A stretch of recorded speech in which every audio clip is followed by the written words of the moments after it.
Hello, welcome or welcome back to my channel. Today I'll be showing you the tutorial on how to brioche pearl stitch. And in case you're wondering, this is a dog paw. This is Pavlov. He likes to be involved, don't you, sweetie? Yes. It's a 4-row repeat and you cast on a multiple of 2 stitches. It is not reversible, so this is the right side and this is the wrong side. Doesn't curl much. Doesn't curl much on around the edges, and all timestamps for the several rows will be down below, along with along with some tips on how to memorize the pattern. Cast it on an even number of stitches, and I'm going to start with row 1, which is a row on the wrong side. We're going to do 1 edge stitch, and then you're just going to repeat the repeat for row 1. So the first edge stitch is simply you knit 1 stitch, and then what you're going to do now is your yarn in front, going to slip the next stitch, and then bring that yarn over your right needle, and then you're going to knit the next stitch.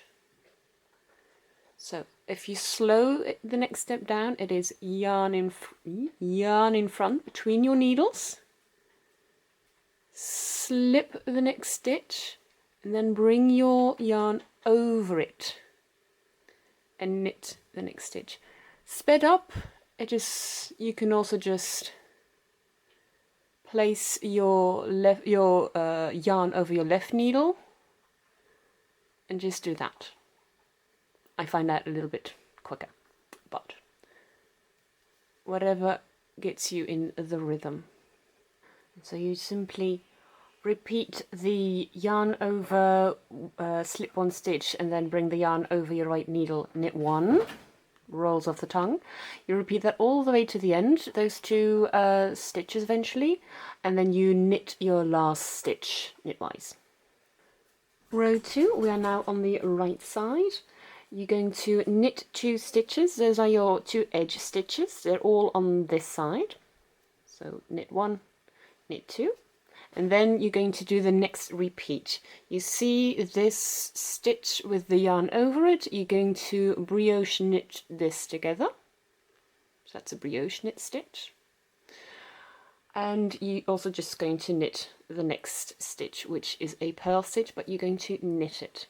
And you do that all the way down your needle. So all the stitches, all the right side rows are actually quite simple. It's basically just always a version of this. If you have 2 stitches here, the regular stitch with the yarn over, you just knit it. If you have a purl stitch, you knit it. In the other right side row, they will be in a different order, but you still just knit everything. You just don't knit these 2 separately, just knit them together. Row 3, we're on the wrong side.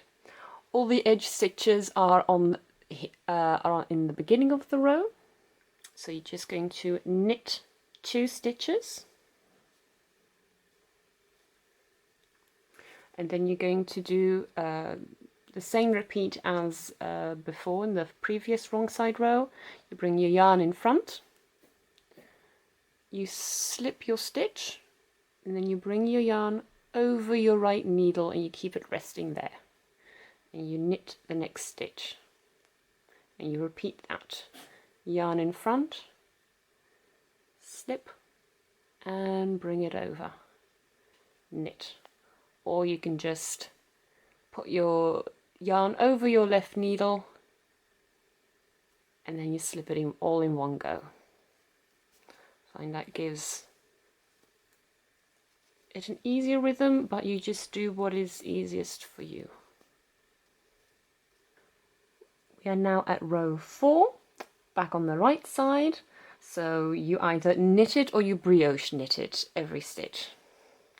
Going to start with regular stitch, Then you see here the stitch with the yarn over, so that's a brioche knit. You just do that all the way. So I find the rows on the right side are just the easiest to do some mindless knitting. So that was a repeat of the 4 rows. Now, you know, if you've seen my channel before, my tutorials before, I like to find out an easier way to remember the pattern. For this, ignore the right side rows. You have 4 rows, ignore the right side rows. That's just knitting or brioche knitting the stitches, so that's easy enough to remember. And then it's simply, do you start with 1 knit or 2 knit stitches before you do the repeat? That is the question.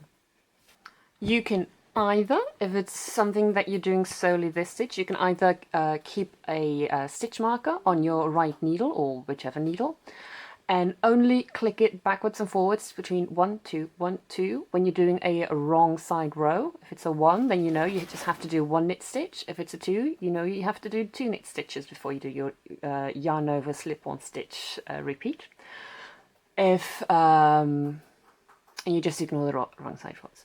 Or if you want to be able to tell from your work, so you've messed up your row counters, whether you're keeping track of all 4 or just the wrong side rows, how you can tell from your work is from your purl stitches. It's from your bumps, your purl bumps.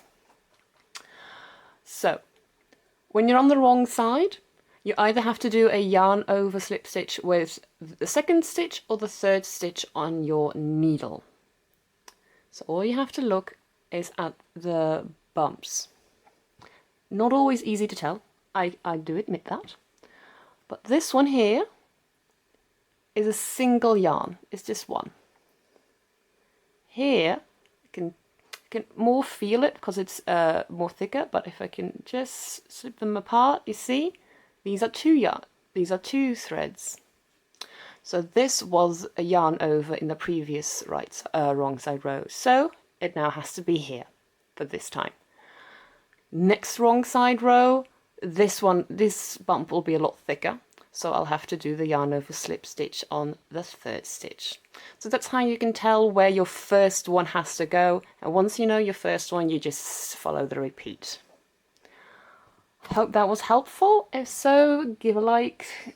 Comment, subscribe, all that jazz. If you don't know what to comment, I like watching Netflix or YouTube while I'm knitting. If you're watching or binging a particular show, comment down below. Might get some good recommendations out of it. And otherwise, I'll see you next time. Bye bye.